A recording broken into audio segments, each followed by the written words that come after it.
everybody. Now, I don't know how you guys are doing, but I am fantastic. And I pretty much have to be, because I think we can all agree that each day is more perfect than the last, and this the best of all possible worlds. Am I right? Probably. Yeah. Now, see, there are some people, I don't know if you'll even believe me, but there are some people out there who actually think that this world is, like, less than perfect. I don't really know what they're going on about. I really think that people just, like, look for reasons to get mad, you know? I mean, you know, if I go to the bank, I kind of expect there to be a long line and for it to move slowly. I don't feel the need to make pointed sighs or snappy little comments to the people around me. I just factor it into my day and move on. I think we're addicted to rage as a culture. Like, you know that there's always kind of something that people gotta hate. Like, last time I was paying attention to the world around me, it was Crocs, which kind of shows that I don't have my finger on the pulse of the world of fashion. What do we hate? What do we hate now? What's the new thing? Lineups. Still Crocs? Lineups? Beaver? Well, Twitter. The whole social media. I'm thinking articles of clothing. You still on Oh, Crocs? right, sorry, my bad. Yeah, you were. It happens. Popping collars. Popping collars. There you go. And you'll do it too. Like, you'll go out, you'll be shopping, you'll see someone downtown with a pop collar, and you'll like save it up for your friends later. Like, go back home. It's like, oh, I was downtown today, and I saw this guy with a pop collar. Your friends are like, oh God, I hate that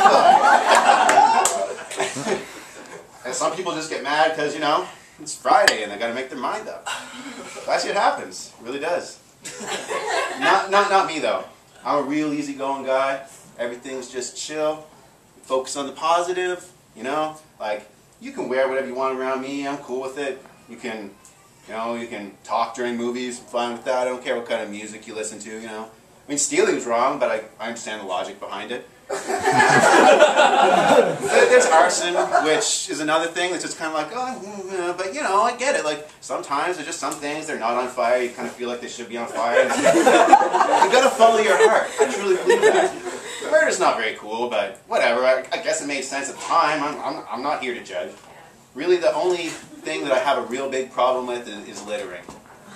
I actually think that littering is kind of worse than murder, because if you stop and think about it, right off the top of your head, you can come up with like 1,000 reasons that one person might want to kill another. Like, maybe they're not all good reasons, but they're reasons. There's only one reason anyone ever litters, and that's that they're too goddamn lazy to walk to a trash can. Period. You can have a trial for murder. You have to have a trial, because we want to hear the story. Like, before we know what to do with you, we need to figure out why you did this thing. However twisted and wrong your logic might be, there is a story behind it. There's no story behind littering. We know why you did it. It's not a fucking mystery. And we need to go beyond fines, too. This fine shit is not working. I'm not saying public execution just yet, but like, remember that guy in the 90s, him wherever, who got sentenced to caning for graffiti? Where was that? Singapore. Singapore. Right. Those guys got the right idea. You want to clean streets? First, you're going to need to see some tan behinds. And this is me showing restraint. This is my restraint talking, because this shit really pissed me off. Like, seriously, I mean, if I have my way, the morning after you throw that coffee cup on the ground, the police will be scraping the semen-splattered chunks of your partially eaten corpse off the side of the highway with a goddamn X-Acto knife. Anyway, the point is, I'm an easygoing guy. I just take things pretty cool, just try to stay real chill. That's me. That's just me as a person. You know, I focus on the positive things. Breasts, for example. I have very positive feelings about breasts. And I don't think it's all sexual. I really don't. Because I've known straight women and gay men who both appreciate a nice pair of breasts. It's universal. And I don't buy this baby shit either that we're all trying to get. No. We were into all kinds of stuff when we were babies. We let go of all that. Like, why would we just hold on to this one thing? I actually think it's advertising. Just think about it. I mean, they sell us everything with tits. Not tits per se, female sexuality in general, but for the sake of this discussion, let us confine ourselves to the bosom and view it as a microcosm of the larger issue. Like, commercials are like this.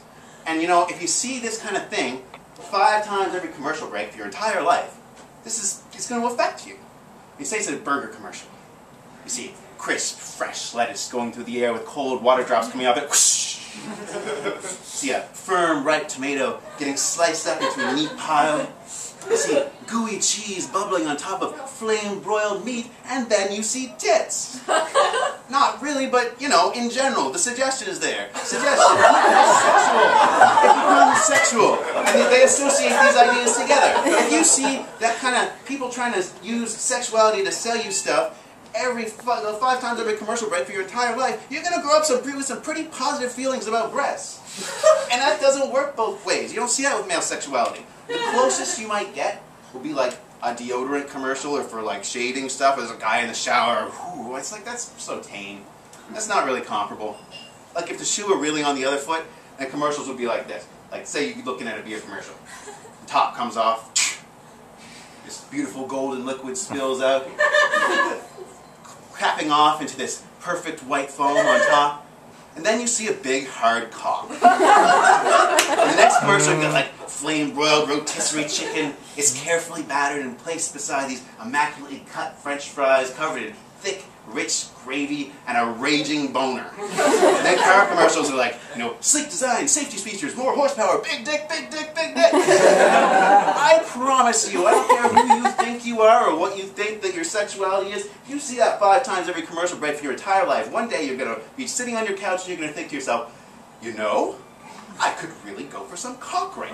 That would happen, that would happen. If you say otherwise, you're just lying to yourself. Not that lying to yourself is all bad. I mean, sometimes it's just necessary. Sometimes things are shitty. You try religion, you try drugs, you try therapy, nothing works. But do you try lying to yourself? You really should, because it's great. Like, when you're lying to yourself, every good thing that happens because you are special. The sun doesn't just shine. It blazes in the heavens for the sole privilege of warming your skin. If you find a quarter on the ground, it's not because somebody nearby was careless with change. It's because the earth is giving up her bounty for her rightful master. It's great, too, when you screw up. It's really important when you screw up. And I feel very strongly about this, because I love freedom. And it's like this. If you're being real honest with yourself, and you screw up, there's only one thing you can do. You got to accept the responsibility and take the blame. One choice. Is that freedom? Really? But when you're lying to yourself, the possibilities are endless. You can literally blame anybody. You could blame like your ex, your landlord, the weather, the media, the economy, the moon, squirrels, fucking... Does that sound like freedom to you? That sounds like freedom to me. So I say, exercise your freedom. Let each day be more perfect than the last. In this, the best of all possible worlds. Just lie to yourself. Alright guys, you're great. I gotta wrap the paper.